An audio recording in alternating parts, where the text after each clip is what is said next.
It is not incredibly surprising that Black Americans are at 3 to 4-fold increased risk of homelessness compared to white Americans. So with that backdrop, I just want to quickly introduce you to our Hope Home study, which is an NIH-funded study that's been going on since 2013 in Oakland of adults who are homeless and 50 and older. They had to be 50 and older and homeless when they enrolled, but we follow them whether they're housed or homeless now, and briefly introduce you to what older adults who are homeless look like. So everyone had to be 50 in the study, but the median age was 57. The age range was 50 to 80 when we enrolled people.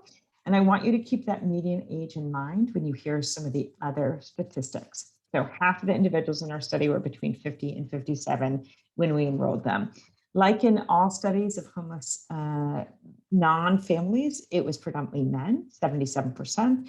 And I want to point out that 80% were Black American in a city that at the time of enrollment was about 26% Black American. 90% of our participants had a household income less than $1,150 a month in the Bay Area. So poverty is essential for homelessness. And when we asked our participants, despite being 50 and older and homeless, 33% had last had a stable place to live, a non-institutional place where they had lived for a year or more in the past year. And in fact, the same number, about a third, had this episode of homelessness had started in the past 6 months. When we asked people why they left the last stable place that they lived, the most common reason, far and away, was simply affordability. 28% of our respondents reported that they simply couldn't pay their rent or mortgage. 15% of all of our participants, or about half of those who couldn't pay their rent or mortgage, could not pay the rent or mortgage because somebody else in the household lost the ability to pay. Somebody else lost their job, someone else got sick, or someone else died, displacing the entire household. You can see that only 7% of people reported being evicted, but I want to remind you that people faced with eviction will often leave housing before there is a formal eviction, because in a cruel bit of irony, if you're evicted, it makes it significantly harder to rent again, because landlords look for eviction as a way to choose who their tenants are. And so many people leave housing, and eviction itself is not a good marker of reasons people became homeless, because people will often leave before they're evicted. So how did people wind up being homeless and 50 and older? If you remember one thing from these remarks, remember this. Remember, everybody in our study had to be 50 and older to be in our study, but 44% of them had never once been homeless, not for even a night, before the age of 50. So almost half of our participants had their first ever episode of homelessness at or after the age of 50. This is obviously not all homeless people. This is among homeless people 50 and older, but a very large group became homeless for the first time late in life. We hypothesized and then found that those who had originally been homeless before the age of 50 would differ in important ways from those who first had a first episode after 50. Those who became homeless before the age of 50 and were still homeless at 50 or above had stories that really were consistent with what I think many people think of when they think of the population of people experiencing homelessness. Very high levels of very significant adverse childhood experiences early in life, low income attainment in early adulthood. These really very devastating childhoods left them unable to sort of fully enter the job market. They tended to have never been married or partnered, had long histories of significant mental health problems, a high prevalence of traumatic brain injury. Many had experienced imprisonment, and many had significant alcohol use problems, most of which started early in their life. But when we looked at those who are first homeless after the age of 50, we saw a very different story. Pretty much everyone had worked, most in more than one job simultaneously, but it was overwhelmingly low wage, physically demanding, non-unionized work. And they did so until they had a crisis or a series of crises. And those crises all became one of four things. They either lost their job, their marriage broke up, they became sick, their spouse or partner became sick, their spouse or partner died, or their parent died. Over and over and over again, we heard stories of men in their 50s who had lived with their mom their entire lives in the household that they grew up in. Mom became sick and died in her 70s, and the son had no legal rights to the house and no way to continue to stay in it after mom's death. This, I will tell you, has significantly changed my practice and my end of life work that I do with my aging patients. We found that those who had late onset homelessness experienced a profound lack of advocacy. Many had evictions or threatened evictions for reasons other than non-payment of rent, where they actually had legal rights to stay in the apartment, but they didn't realize they did. Most were not getting benefits to which they were entitled. And we heard story after story of bureaucratic hurdles. People went to everywhere they could to try to get help as they realized that their housing was coming apart and there was no one there to help them. They had low social support, but it wasn't so much that they didn't have family or friends. It's much that they had such deep shame about what was happening to them that they didn't call on their families or friends to provide them support. And while they were much less likely to have imprisonment or long incarcerations than those with early life homelessness, they told us stories of their housing having been hampered throughout their lives by one-time charges. These were usually a drug charge or an unexplained arrest that had happened early in their lives that had continued to follow them throughout their lives. So think about the health status. The most important thing to know is their health was very poor. 56% reported their health as fair or poor. This is what we see generally in populations 85 and above, but the median age was 57. Lots of chronic diseases, even though they were probably underreported. When we did neuropsychiatric testing, 26% experienced cognitive impairment, and 39% reported at least one activities of daily living or functional impairment. Lots of geriatric conditions, mobility impairment, falls, visual impairments, hearing impairment, incontinence. And if you can imagine trying to search for housing or a job when you have no place to launder your clothes and you have urinary incontinence, you can see what these individuals were up against. Mental health problems were common. Like all studies of homelessness, the most common was depression, where about a third had moderate to severe depression. About 2/3 had moderate to severe substance use symptoms. Many of these got worse after homelessness. High prevalence of PTSD, and about 20% had ever been in a mental or psychiatric institution. All of this leads me to say that when we talk about homelessness, 50 is a new 75. The median age of the sample was 57, but the prevalence of geriatric conditions was worse than we see in the general populations of samples of those in their 70s and 80s. We have found shockingly high mortality. Of the 350 people we enrolled in 2013, 2014, and the additional 100 people we enrolled in 2017, 2018, we have confirmed that 96 of them have died. The median age of death was 64. There were 84 deaths out of our original 350 participants who were recruited in 2013, 2014, and 12 of those who were recruited just a few years ago have died since then. So now that I have everyone depressed, I just want to very briefly talk about what do we do about this. The first thing is the answer to homelessness is housing. It is so basic and so simple, and we make this problem much more complex than it needs to be. But really importantly, this housing needs to be affordable to the lowest income households, or those who we call ELI, or extremely low income. Almost everyone who's homeless comes from the population of people making 30% or less of the area median income. In fact, most make 20% or less. Most affordable housing that we build, and we don't build nearly enough of it, is targeted towards people with household incomes of 50 to 80 or 50 to 100% of the area median income. It is very hard to build housing for ELI households because the numbers don't pencil out without a significant subsidy, and those subsidies don't exist. You might say, well, what about all of those with mental health and substance use problems? The good thing is we know exactly what to do for that population. We need to give the same ELI housing, or housing that's affordable to them, usually housing with a subsidy, with supports for those who are with behavioral disabilities. Those supports need to be voluntary and offered on a housing first basis, meaning you start with the housing and then you start offering the services. If you require people to enter treatment, if you require people to jump through hoops, it won't work. What works, and we've shown again and again and again, is you house people first.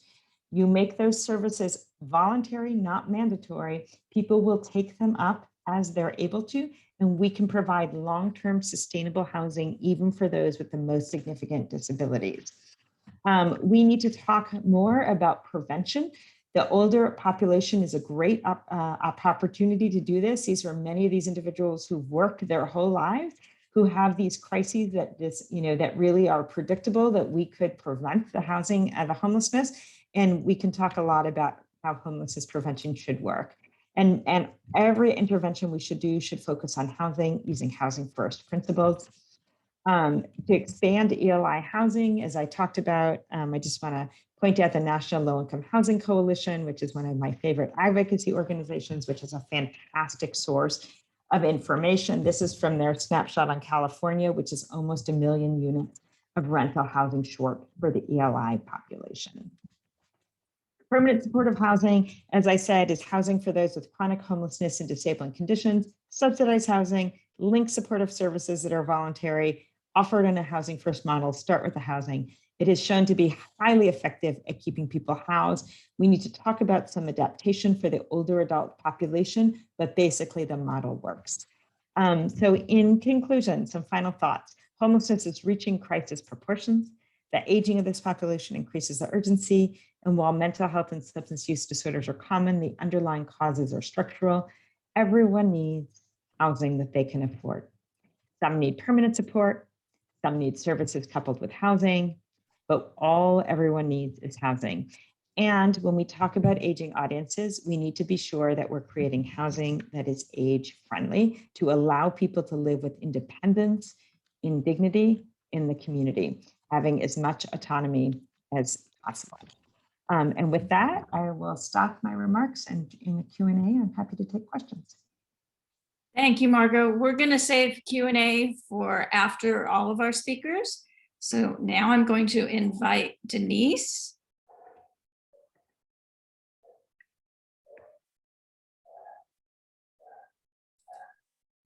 Thanks. Thanks, Deb.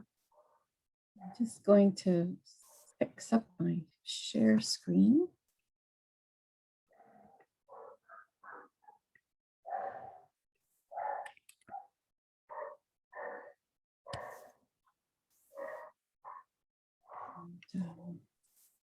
Oops. Oh, I didn't want to do that. Excuse me just a second here. Oh no, I did it again. Sorry. End of the day. Okay. I want to start on the first one. Thank you very much, Deb, for inviting me to be here tonight with Margot and Sarah and Wendy. I'm very pleased to be here and talk about some of the work that I'm doing with a team in Victoria, BC. And I'm going to talk about a lot of things, or cover some of the things that Margot has said as well, because we have similar circumstances, it would seem. I just want to begin by acknowledging that tonight I am on the Lekwungen people's traditional territory, the Songhees, Esquimalt, and Wasanich First Nations, whose historical relationships to the land and water continue to this day. And I want to begin by expressing gratitude for the research team that I have been working with for the past 2 years on a project called Building Solutions to Homelessness and Health for Older Women. I would really like to emphasize that the CRELA are 4 women. They came up with this name, community researchers with lived experience of homelessness, that are central and are really the heart of our project. We have great community members, the Coalition to End Homelessness and the Community Social Planning Council, a great team of research associates, and a diverse representation of faculty members from nursing, sociology, and geography. So I'd like to acknowledge their support in all of this. This is the outline that I'm going to talk about tonight, and I'm not going to read every word on my slides. I'm going to try to keep to the 15 minutes that I have, and know that the slides are available to people afterwards. So what I'm going to talk about tonight is some features, causes, and pathways into homelessness for older adults. And I'm using the definition of homelessness that our Canadian Observatory on Homelessness has, which refers to the situation of an individual, family, or community without stable, safe, permanent, appropriate housing or the immediate prospect, means, and ability of acquiring it. And I'm going to talk a little bit tonight about municipal, provincial, and federal responsibilities and focus on older women, but not exclusively. So homelessness in Canada and BC, the what and who of it. As we know, by definition, homeless populations are hard to get an incidence and prevalence measure for, to have the data to describe the population fully in that way. But what we have, or an estimate that's often used, is that there are about 235,000 people in Canada in a given year who couch surf, stay in emergency shelters, or live on the street. As is the case in the US, we have a lot of challenges with the lack of affordable housing in any kind of way to meet the need. We have very long waiting lists for subsidized and supportive housing. 2 examples, 7 years for a bachelor unit, 12 years for a 1-bedroom unit in Toronto. BC Housing has similarly long lists and waiting periods. One of our CRELA researchers waited 14 years for a subsidized and supportive housing unit. In terms of thinking about the what and who, the point in time homeless count in Victoria, BC last year told us that there were about 270 unsheltered individuals, 350 emergency sheltered, 145 couch surfing, and 743 provisionally accommodated in transitional housing. So the point in time count is one day, as we know, and we know that homelessness is a very fluid experience. So it doesn't really capture the full range of individuals who are experiencing homelessness. In terms of their demographic profiles, about 35% of the homeless population are Indigenous. Even though that's a huge overrepresentation, they really represent about 5% of the Greater Victoria and the Canadian population. 2/3 are male, 1/3 are female, close to 20% are age 55 plus.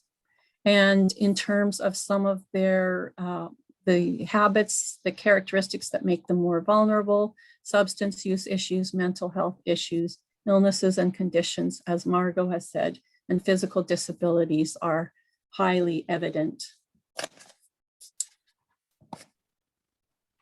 If we think about individuals and seniors in a Canadian context, in Canada in 2019, about 18% of the population were age 65 plus.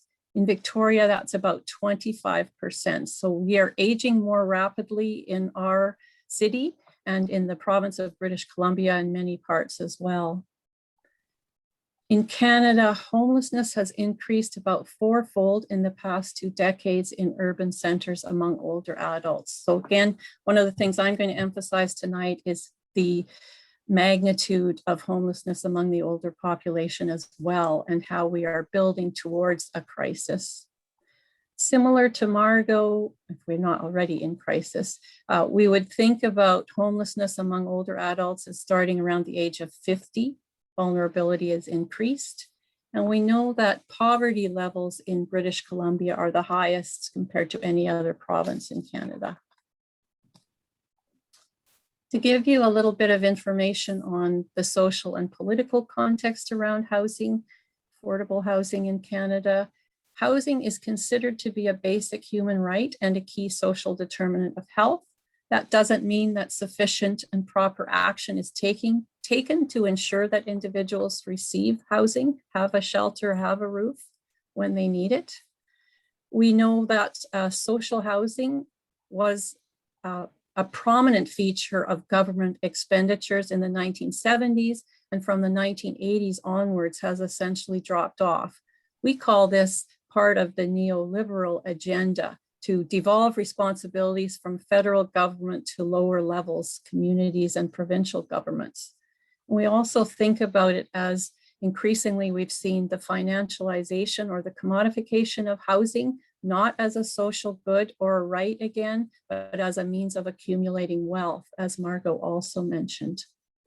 It's important as well to characterize the fact that in society, patriarchy, colonization have had a major impact on women, on Indigenous populations, have created vulnerability among many individuals in our society. And Dej, a piece by Dej that I'm recently quite reliant upon, which was brought forward by my PhD student, is the idea of the homelessness industrial complex, which kind of is encouraging us to think about homelessness as a business, as again, the problems created by the devolution of responsibility from higher levels of government to lower levels that have made individuals feel responsible for their own circumstances and suggest that everybody has the means to pull themselves up out of poverty. So again, these structural causes that are actually very difficult for people to escape without particular kinds of supports. In Canada, a recent report by the Canada Mortgage and Housing Corporation suggests that over a third of adults age 65 plus live in core housing need. So that means they pay more than 30% of their income on housing, and that housing is also inadequate, inaccessible, not as secure as it should be. And we also know that women are an understudied and invisible population, as well as a rapidly growing one, which is one of the reasons for our research project. The city of Victoria has this housing homelessness continuum on it, and I pulled it up to give you an idea of the continuum for older adults as well. And what it is interesting about this continuum is that it actually doesn't feature unsheltered or absolutely homeless individuals at all.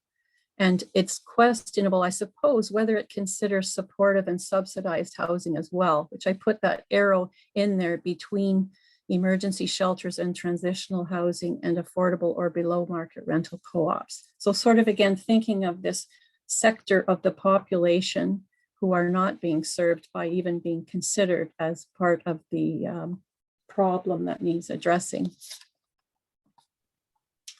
If we think about the responsibility for homelessness and housing in Canada and British Columbia, in the province of BC, BC Housing is a Crown corporation that has the largest responsibility for housing affordability programs and projects. We know that the Government of Canada, a high level of responsibility as well. Most recently, though, in terms of the National Housing Strategy of 2017. So this is the first time we've had this National Housing Strategy since the 1970s. And it's a 10-year project to reduce homelessness by 50% and increase affordable housing units across the country to the tune of about 150,000 units. I put a circle around the city of Victoria here because a report in our national newspaper last week said that one of the challenges that actually said that governments are quick to tout the number of social housing units that they're building or that they're proposing to build, but that in fact the actual number that get built is much smaller. And so many developers, nonprofit organizations get mired in municipal permits, legislation, and bylaws, and they can never move the affordable housing agenda forward for that reason. So that's an important piece of the puzzle right now. In terms of the city of Victoria and some current responses, as well as the province of BC as well, we can ask the question again about what is the will to solve homelessness? The problem has been around for a very long time, and we could argue that the political will isn't there, that we're not funding affordable housing units, and that much more needs to be done. In our community, everybody over the course of the pandemic was moved out of tent and encampment environments as far as possible. This has really only been most fully realized this spring. People have been moved to shelter in hotels. The city purchased a number of hotels to put individuals in. The picture that you see here is tiny homes or shipping containers. We had 30 shipping container homes built in downtown Victoria and placed in a park. And at this moment in time, they have some level of servicing in these tiny homes. But at this point in time, 2 individuals have been evicted because of fires. And this is actually an important thing to bring forward as well. The idea that oftentimes we scoop individuals up and we put them into various kinds of environments without considering, is that the right place for them at the right time? So sort of thinking of housing as an important first step, but then trying to do the best that we can to ensure that the wraparound support services are also there for individuals. So I already highlighted the point about social housing units often being promised by government, but not delivered. And the last thing I wanted to mention here is that there are some innovative models hopefully coming on stream, but again, they might get mired in municipal bylaws governing the actual building as well.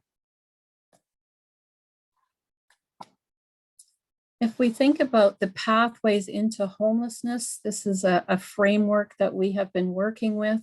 As Margot has said, late life homelessness for older adults is a huge and growing issue. Older women, this is one of the most significant groups. The 55 plus group in Victoria in the 2018 point in time count suggested that about 40% of the individuals who were surveyed, it was their first time being homeless after the age of 55. So again, that number kind of parallels what Margot was saying as well. So we can think about the personal factors, the precipitating events, the unique characteristics of older adults, the invisibilization of women again, the lack of awareness if you enter homelessness late in life about the services that are available to support you. These issues are big and profound for individuals. In terms of our study and some of the insights from our interviews, we started thinking about the stacked or layered vulnerability that women experience.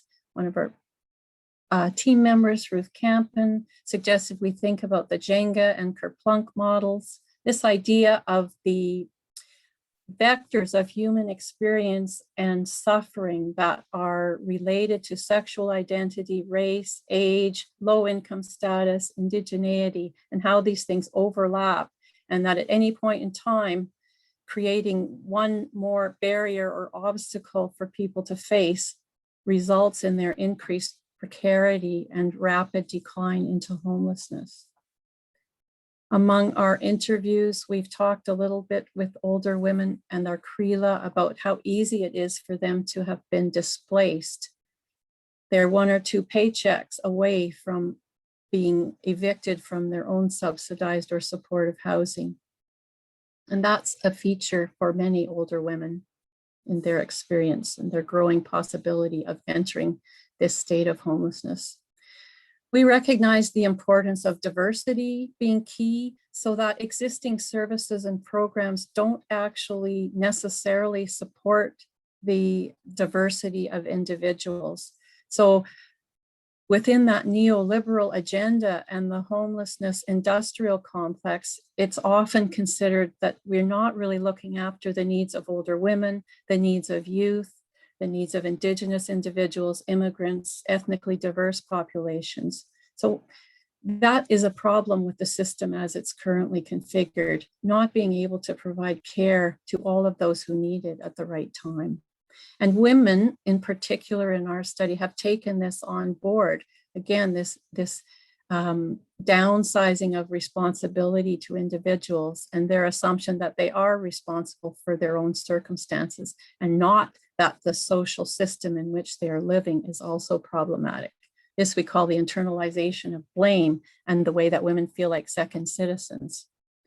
So just to conclude, there's kind of 2 opportunities to help women exit out of homelessness and others, not just older women. And that is supporting them where they are at when they get into the greatest difficulty, paying attention to the importance of integrated holistic wraparound care for them when they need it, help with addictions, support, mental health, addressing their chronic illnesses, medications, those types of things. Helping women have a greater awareness of the supports that might help them. Many older women who enter this stage of homelessness later in life feel a great shame and they don't ask for help and get their needs met. Helping them to hear and share their own stories with one another, which will be empowering, which will reduce stigma and the marginalization and invisibilization of this group. And then the last thing on this list is the bigger thing, of course, addressing the root causes and reducing the economic disadvantages that have multiplied across the life course for women. And so that means addressing poverty, racism, discrimination, violence. It means helping people get access to education, benefits, improved jobs, childcare opportunities, and helping them to access safe, affordable housing. And that actually is one of the biggest needs. So these two things together are part of a multi-pronged approach to this issue.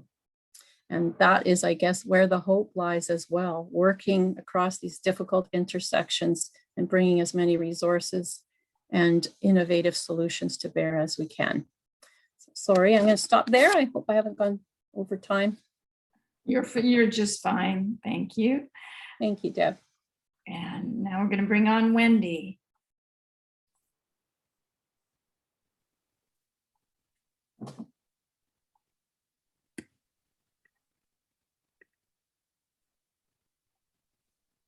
Wendy, we can't hear you.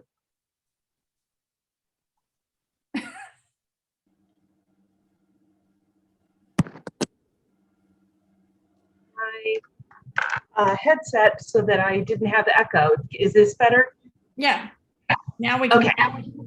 All right. Anyway, I feel like I'm in a completely new environment here because of how brilliant the other speakers are. So please be patient with me. I am a good doer.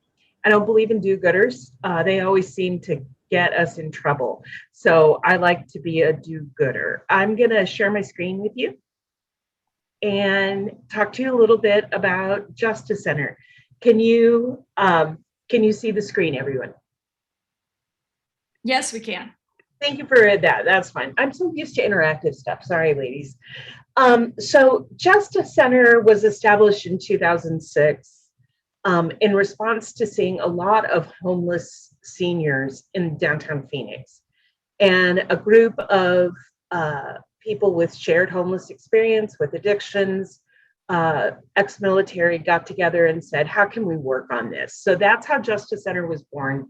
15 years later, you know, we're still here and we're still doing what we're doing. We're also the only agency that we know of that exclusively serves 55 and over experiencing homelessness. And the reason for that is because there's, we paint a, in the United States, we paint a broad brushstroke that all adults are equal. But we know students aging out of foster care need a certain level of support, different than sending a child off to college at 18 that's been raised at home. There's the same issues with seniors entering homelessness. Some need a greater level of care and need to be treated with the same deference. So when I came into this work, I asked myself, what's the problem? So the boomers, 10,000 of us are turning 65 every day in the North America, actually across the world. 30% of people entering retirement age are entirely dependent on Social Security for income. There is absolutely no city in the United States where you can live on Social Security alone. So there you go. Dennis Culhane's work, I was drawn to him early on, estimated, you know, over 250,000 homeless seniors by 2026. That was pre-COVID. So we really do not know what's going on, the political nature of our country. In 2036, Social Security depletes its reserves and will be operating day by day at that point. And so we have an accelerating crisis just financially. And 45% of all seniors, whether housed or not, have trouble meeting their most basic needs. So aging in place is a challenge. It is also impossible to do as a homeless person. So we were fortunate enough last summer to be part of an article in the New York Times Magazine called Elderly and Homeless, America's Next Housing Crisis. It's available online. It features Dr. Culhane's work and some other folks, and it follows a couple of people from our center. And right now in Phoenix, to hear your numbers for Northern California, Pacific Northwest, we have at least 175,000 units shy of affordable or low-income housing for current population, and we are doing intakes on 80 to 100 new to Justa Center seniors every month. So these are people who come to us for the first time. So we know that the number of senior homelessness is going up in the Valley here in Phoenix, and the lack of housing is one of the greatest aspects of it. This is a painting. We have an art therapy class at Justa Center. This is a painting one of our ladies did, and they were supposed to do self-portraits. Hers was this, and she said, "You see, you can't see my face because I'm invisible to anybody who looks at me because homeless people shouldn't be seen."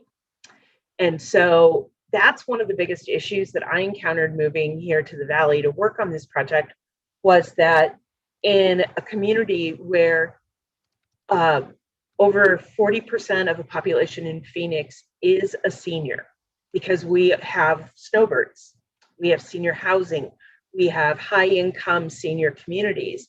And so our seniors that enter homelessness can hide in plain sight for a long time. COVID pulled the lid off that, because they couldn't be the lady in the mall with the empty cart acting like she's waiting for her family. There was no libraries, no social services, no senior centers. So invisibility was peeled away under COVID, but we know that, as most of us in the community know, people want to fix homelessness, just don't fix it in my neighborhood, okay? Let's just keep it somewhere else. So I want to tell you a little bit about Justa Center. So we are a day center, but we are not a walk-in day center. We only take seniors 55 and up. We do an intake with them to determine their resources, their needs, what they're lacking, and how to get them on this path to housing. Everything revolves around the path to housing. So we provide essential life-sustaining services, all the usual: laundry service, hygiene. We have rental lockers so that they can keep their stuff around. We serve meals, endless coffee. We also provide a very safe environment for them to be among peers, and not have to deal with some of the younger or the more aggressive homeless population. And so that's really appreciated. So we provide a navigating service, and here's the question that I ask everyone. If you've never been homeless before and you become homeless, who do you call? Who do you call? Because there's no 1-800 house me. There is no, here's our center for homelessness. There's nothing like that in almost any community that's patently obvious. So we help them navigate all the resources that they need, make sure that they have a mailing address. Because if you don't have a mailing address and Social Security gets mail returned, you lose your benefits. It can take 90 to 120 days to restore them, and they don't back pay you. So there's all these barriers that come up that we try to help them navigate. The other thing we do is provide resources that will help them be self-empowered. We have a library in our office. We do mind body work. We have computer lab. We provide Wi-Fi. We try to stimulate the brain, giving them the same activities they would get at a senior center, right? Because just because they're homeless doesn't mean they're not seniors anymore. The other thing we do is provide, under our mind and body program, supportive services. So we have a nurses clinic that I best describe as a combination of a high school nurse's office and a MASH unit without surgeons. Because in Phoenix, you can get hit by a car very easily. We have a very high car to pedestrian rate. The fire department will come and look at you and go, yeah, your hand's broken. You need to go to the hospital or see a physician, and leave you there. And so they come in the center just banged up. They don't get transported. And so we have an abundance of people coming in injured. Third-degree burns from the hot sidewalks. In the summer in Phoenix, sidewalk and asphalt temperatures can be as much as 160 degrees. And they're in inadequate footwear and things like that. They're sleeping on those surfaces. So the hallmark of what I think we do is our extended care program. Once a senior returns to housing, they move into our extended care program, and it is a wraparound service that is for as long as they need us. So if it's the rest of their lives, then it's the rest of their lives. We will be there for them. We provide a brand new platform bed frame, a brand new twin mattress, bed bug covered, because a lot of the places where people live aren't safe, and other starter kit items to get them started in housing. If you have a bed and a lamp and the ability to cook and clean and take a shower, you can pretty much do anything else on your own. And we have volunteer ambassadors who go visit our seniors. Over 150 seniors are visited every week. And those ambassadors provide wellness and welfare checks. They also are intervention specialists. So we have problems with people returning to housing. One of you said, is it the right housing? Yeah, that's one of the major problems, is the scattered site housing model we use in Arizona just plucks them from a congregate living of homelessness into individual apartments that are empty in a community they may never have been before. So the extended care program provides the stability to stay in housing. In 2014, only 24% of our placements had stayed in housing over a year. It was a horrible statistic.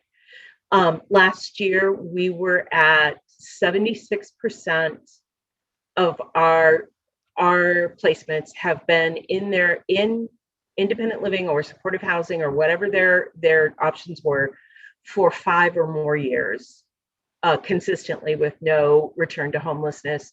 And all of our placements were at 99% lasting at least a year. And so the extended care program is working to increase that. So I'm going to talk a little bit, everything everybody else presented is all the stump speech that I give everywhere. But I want to talk a little bit about what I know about our people. These barriers are what the seniors in Phoenix. So Phoenix is a white community. So the majority of the seniors are white. However, they are placed in housing far before people of color, Native Americans, or foreign-born. So that color bias is played out not in the number of people who are homeless by race, but how quickly they return to housing. So we serve about 1,200 seniors a year, individuals. Their average Social Security income is $686 a month. Their SNAP benefits or food benefits are about $115. Almost all are underskilled or unemployable. The best illustration I can use is I got my first job in 1976 and I made $2.13 an hour working in retail. I thought I was just so wealthy. I worked next to 40-year-old single moms who were supporting their families on that same. So as working individuals came through the 70s and 80s, their income in low-wage jobs didn't keep up to get them at a higher level of Social Security. We face a lot of people with legal troubles being able to return to housing. Arizona is a landlord-friendly environment. You can evict for almost any reason. The court's very supportive of eviction. So, and limitations. So, 38% of the people that are chronically homeless at our center have prior felony convictions. 8% are registered sex offenders. 25% have prior evictions. 5% are facing incarceration right now. They are in litigation. They're in a wait period where they're not in jail, but they don't have their crimes fully adjudicated. And we have 1% on the deportation list. Arizona is very immigrant unfriendly as well. So that plays a factor. Mental health, 51% self-report serious mental illness. 17% say PTSD. 100% say they suffer from depression and anxiety. And 42% of the seniors we see from ages 55 and up are disabled either mentally, physically, developmentally, or a combination thereof. So I want to start getting some positive stuff out here. The lady who painted that picture is this lady right here. Her name is Judy. Judy was born in Oklahoma during the Depression, and her mom and dad sold her to a baby broker, her and her twin brother. And they were adopted by a family in Dallas, Texas. When we tried to get her birth certificate, because to get into affordable housing, you have to do a 10-year history of where you've lived. You have to produce an original birth certificate, your original Social Security card, your original Social Security award letter. You have to provide bank statements. You have to provide a local ID. You have all these barriers that come up because you get routinely robbed, rained on, filthy, and you don't have those things. So when we tried to get Judy's birth certificate, we kept getting blocked in Texas. We kept getting a no-go. We have a pro bono attorney who works with us. He started calling the Attorney General for the state of Texas, learned about Judy's problem, and opened her closed adoption paperwork, and that's the judge's order, so that she could get a birth certificate to move into housing. And she went from invisible to outstanding in just one moment because of that. So some of the victories of working with seniors in homelessness is just getting them to the point where they can own their own destiny again. That everybody gives you what they want to give you. You don't get to make choices in homelessness. And these are grown adults. These are people who've worked their whole life or have contributed to society. And people are telling them when to eat, what to eat, when to go to bed, when to get up, what to wear, what to do. So we try to give as much autonomy in the center as possible so that they can take control of their lives again. So I want to talk about where Justa Center is going. I'm a little bit of a poke the tiger person. So one of my favorite statements that I make is our community has a homelessness problem. And this is a problem our community can solve. And the reason I say this is because in the Valley, we are opposed to anything other than single family homes. And we love gates. We love gated communities here. And so what happens is we don't have any kind of footing to create affordable housing, LIHTC housing. And by the way, you have to make $1,500 a month in income to get affordable housing right now in the Valley. The average rental for an apartment is also $1,500. So you have to make $4,500 a month to afford that apartment. So there's this cascading issue of no low income housing, no access to any kind of alternative. So I have 18 years of relief and development work in the third world, and I don't look at things the way other people do. And so I'm working on 3 models of housing alternatives with seniors in mind, because as the other speaker said, one size does not fit all in housing. So HUD, Housing and Urban Development here in the US, has approved shared housing. Before, it was 2 people could each get a voucher and share an apartment, but there was also a shared lease. What happens is someone will walk away from housing if they see their roommate is going to get evicted because they're not paying rent. So shared housing is more than one person can live together using vouchers, using supportive housing, but they each have an individual lease. It's like dorm life is the way I refer to it. Is, you know, when I lived in a dorm, I didn't risk eviction because my roommate didn't pay their rent. And so this shared housing is probably the best inroad in Phoenix for us, because we have a lot of big houses and big apartments. We lack opportunities. We only have 1 24-bed transitional housing for seniors here in the Valley. We experienced, last year, we experienced an uncommon amount of people dying in our program. We have a page on our website that I list everyone, their birth and their birth year and death year. And until last year, it was a column per year. And last year it's 3 columns. So one of the things we learned was that they weren't ready for housing and they died because of that. So either they couldn't afford electricity in Arizona. My average electric bill is $300 for a 900 square foot apartment year round. So when it gets hot, seniors tend to want to turn their air conditioning way up, and then they have complications related to medication, heat, dehydration. All those things are very real. And so we had folks who died at home alone due to complications from heat. They died because they were a fall hazard and had not been assessed properly by anyone prior to moving into housing and died. Some of them just got sick and had no one to call.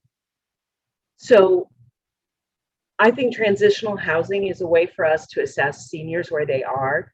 Not everybody will need transitional housing. Some people, 40% of the people coming to Justa Center for the first time are first-time homeless. Those folks have not been immersed in the lifestyle of being homeless. And so they're easier to place, unfortunately. The longer someone's in homelessness, the harder they are to place.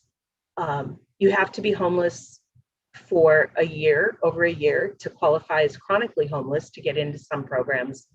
And the average allowed stay in our shelters is 90 days. So that means at least 120 days. Of that 12 months, 9 of them are spent outside because we don't have enough shelter beds. And because of coordinated entry, basically a homeless database, we know when someone's been in a shelter and now they can't get back in for another year. There's a lot of barriers that we make from good data. And sometimes the data isn't correct in how we're applying it. So the other thing that I'm looking at that I learned when I went to the Montreal Olympics when I was a kid, and my parents took me to visit a congregate living intentional community site for developmentally disabled adults that a monk had started, a Jesuit monk. And I thought my whole life that's where I would go to retire, because they had people like me, who is single and no children, move in along with the folks that were developmentally delayed, that were aging out of their care, and together they make an intentional community. And so congregate living is one of the responses that I think we need for some folks. We've had folks that have been in jail for 20 or more years. They don't know how to do laundry. They don't know how to cook. They don't even know how to be a good neighbor. And so congregate living gives them an opportunity to learn those skills and develop some self-determination. And perhaps they can move into independent living at a later time. But in the meantime, they're off the street and getting some supportive services that they need. I'm a senior. I feel like the Hair Club for Men person. I always say, I'm not just the executive director, I'm old enough to be a client too. And the reason I say that is because if you are over the age of 55, you've experienced senior moments where the cashier at the grocery store rolls her eyes at you because you asked a stupid question, where the phone repair guy at Verizon is showing you something so fast you can't keep. There's these opportunities where we go, gosh, we're getting old. Imagine adding being a social pariah on that. But the thing I want you to understand is that at Justa Center, you would think you were at a normal senior center, because what got you through life is what carries you into homelessness.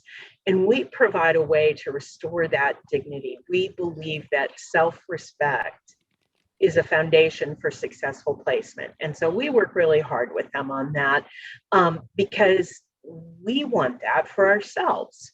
So I saw some questions come up in chat that I want to address later on, but I just want to stop right now to give you guys an opportunity to hear the next speaker and then ask more questions. So thank you so much. Thank you, Wendy. I'm going to turn it over now to Sarah. And are you ready for me to share your slide? Let me just say, first of all, that I'm honored and intimidated by being following the previous speakers, a couple of wonderful scholar activists, and of course, somebody that's right there in the trenches. And I'm going to speak from the perspective of a synagogue member and just let you know what we've done. And okay, you can start the slides. So my topic is just how can sisterhood help our unhoused neighbors? And my name's Sarah, as she said. I'm a member of the Tikkun Olam Committee, Social Justice Committee at Temple Akiba. I'll tell you a little bit more about that with the next slide. Okay, want to give us the next slide, please, Deb? I did. Oh, I'm not seeing it. Uh-oh.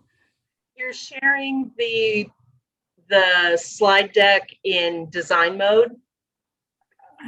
If you're two screens, it's sharing the wrong screen. Okay, there's the next slide. Great. Okay. Yeah. So we are a Reform temple. We're in Culver City, which is in the LA area, Los Angeles County. We're a small independent city completely surrounded by LA. And we have an active Tikkun Olam committee, men's group, Sisterhood. And so in our situation, we worked with our Tikkun Olam committee, but what we did could easily be done by Sisterhood. And of course, most of us on the committee are Sisterhood members, and we work closely with them. Okay, let's have the next slide.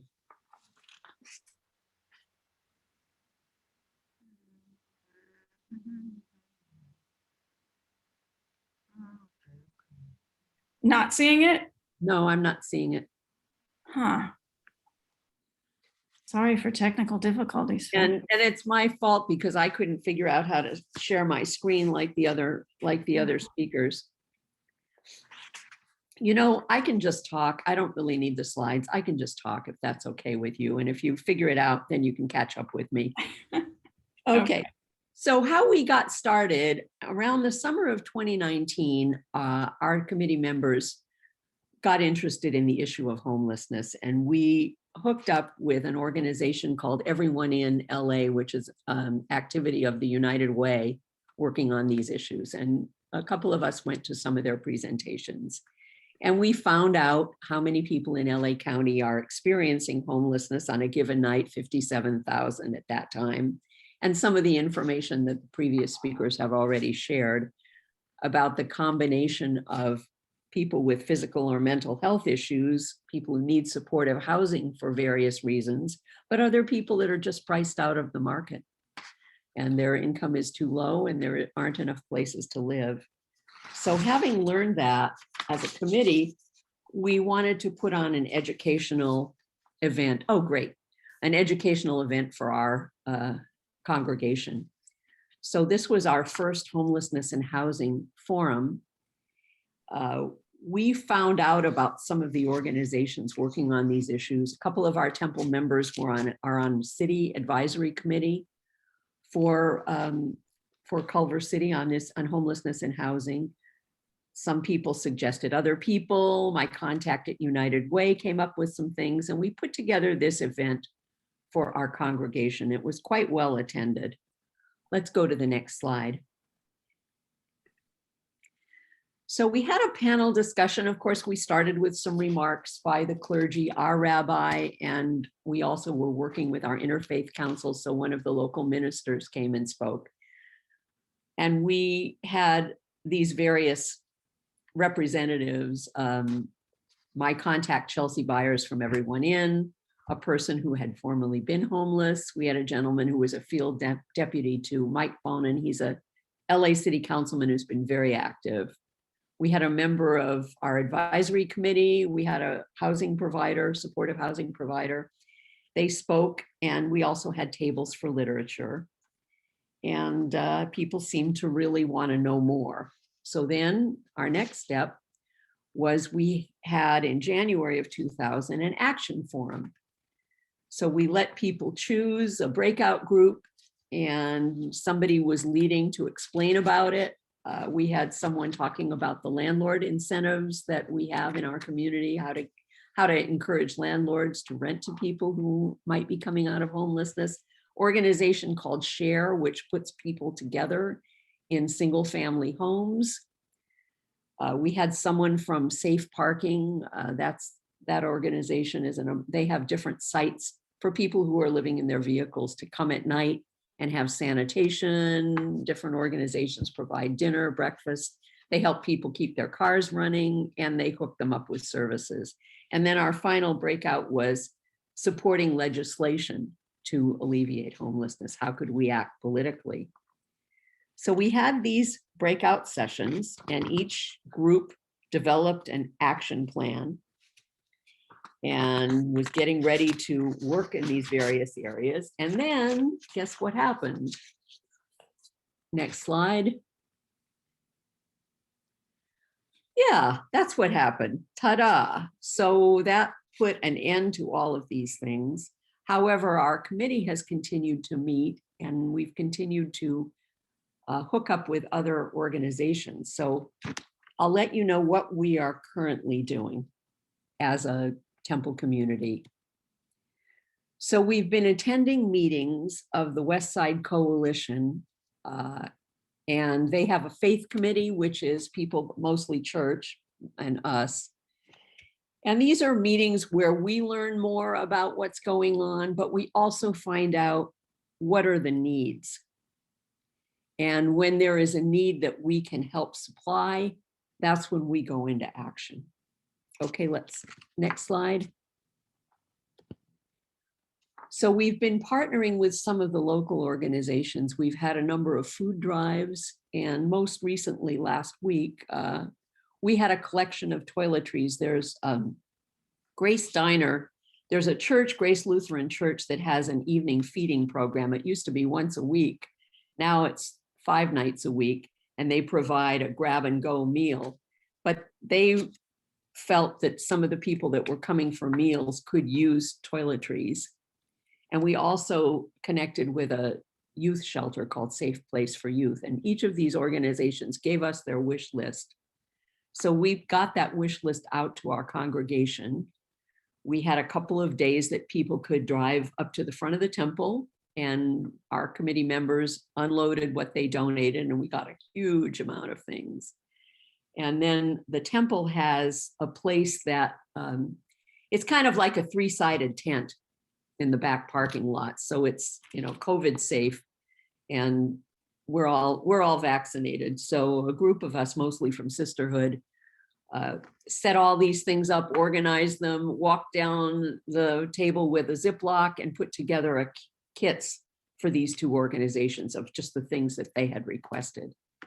So that, you know, small sizes of deodorant, shampoo, razors, scrunchies for the kids, feminine products, whatever they had requested, and filled up a giant SUV, and those were delivered.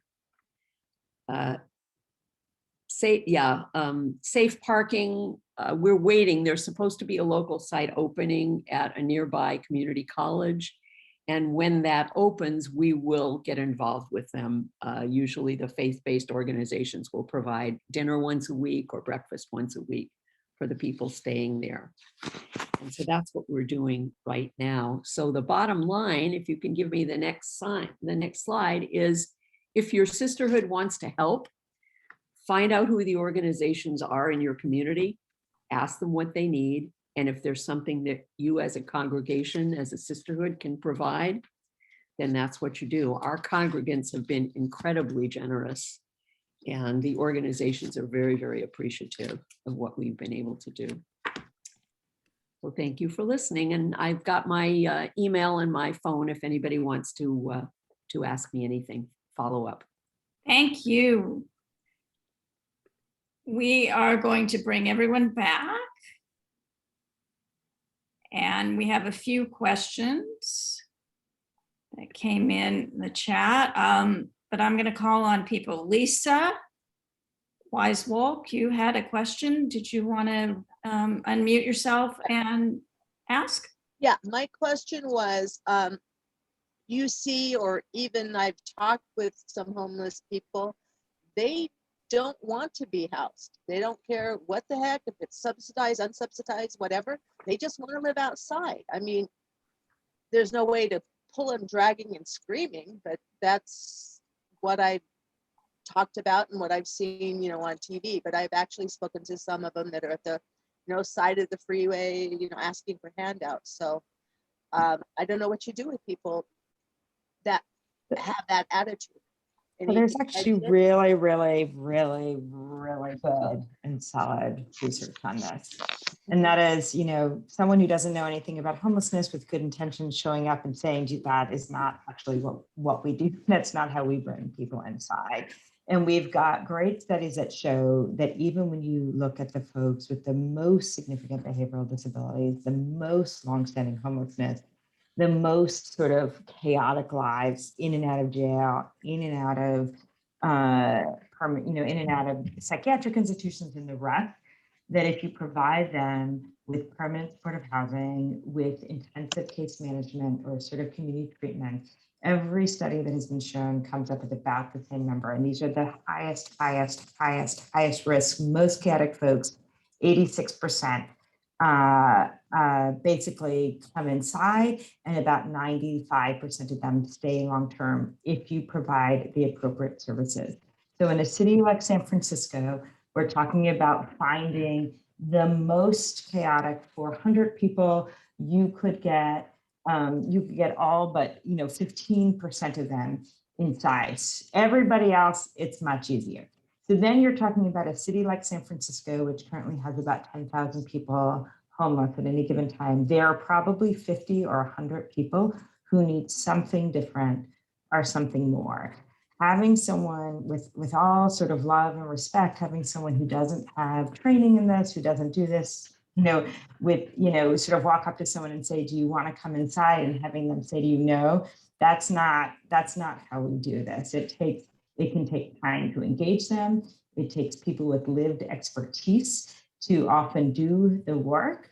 And I really get really upset when I hear when I hear this sort of being thrown around as if this is the truth. We know what to do. There are probably 50 or 100 people in a city like San Francisco. So in LA, it would probably be more like 1,000 people who need something more. they probably need a longer term, more intensive engagement. They may need some extra psychiatric help, extra things like that. It may take longer to take them inside. In Santa Clara County, the county asked us to locate their most chaotic people. We figured out who they were because we could see who was sort of coming into the psych hospital, who was coming into the emergency room, who was coming to the jail. We just put a flag in their chart. It's because we figured if they show up in these systems, if they get arrested all the time, if they, we'll find them. And we walked up to them when they were in jail, when they were in the ER, when they were whatever. And we offered them a 50-50 chance of getting housed. All but one said they would take the 50-50 chance.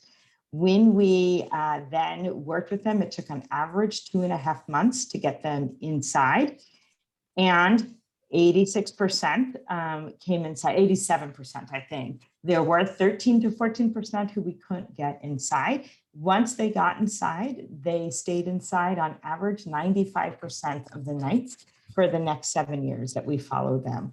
We used a team that was made up of a master's trained counselor. So there was someone who was either like a social worker or an MFT, working with a peer, someone with lived expertise, and working with one other sort of bachelor's trained person. Each of those, that team of 3 people was assigned 45 folks who they were sort of responsible for.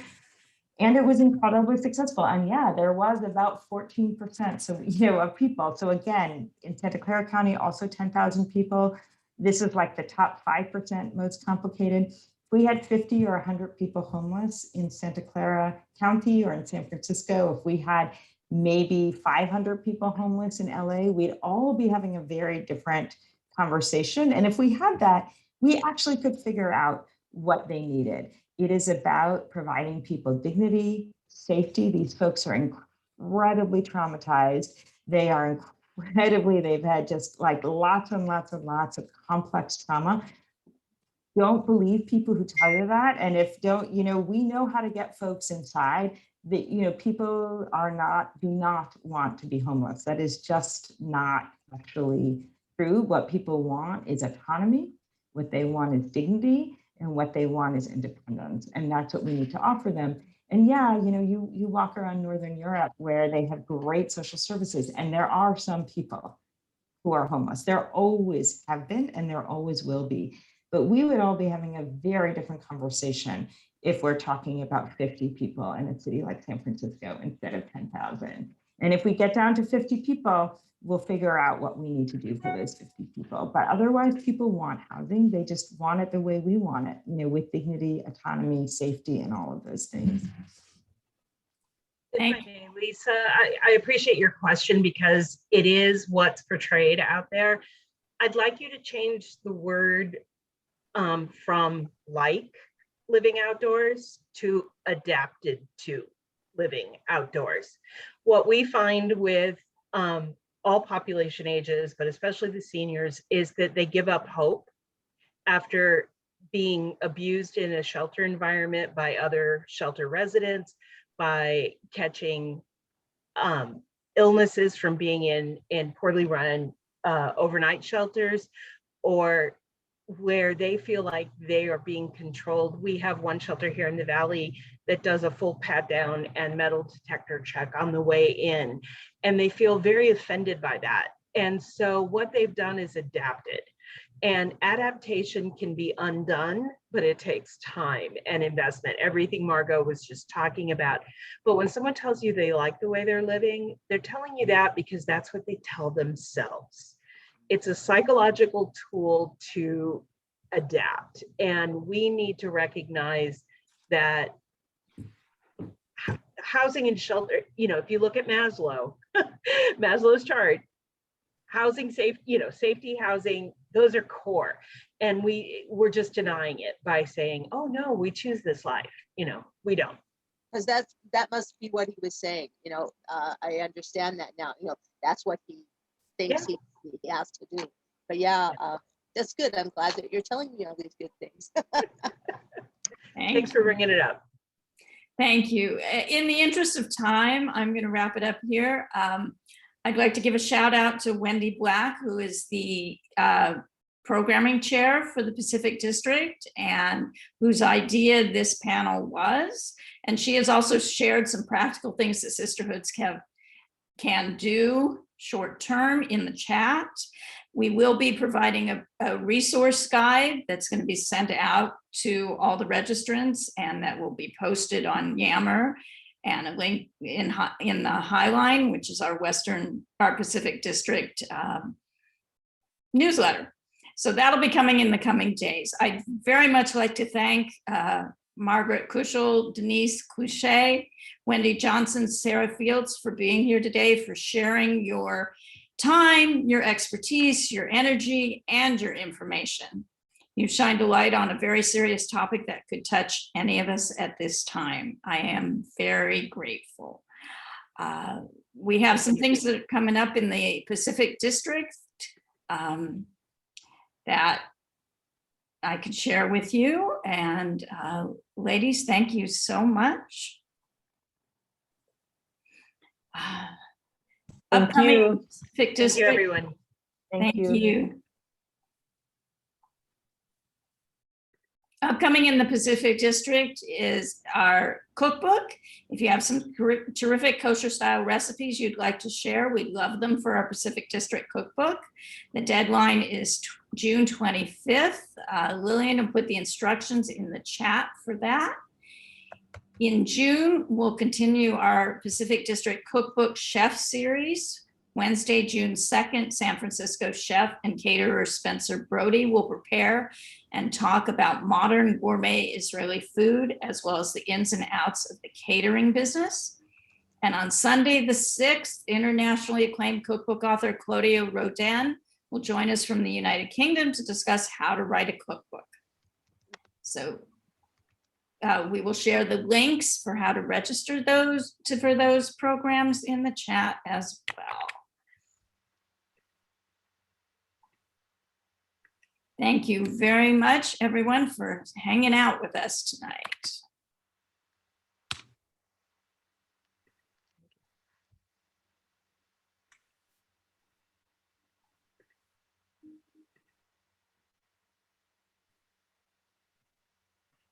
Thank you, Deb. It's a great program. It's Thank you. really, really amazing people. I wanted to have a conversation rather than just listen, but they were really amazing.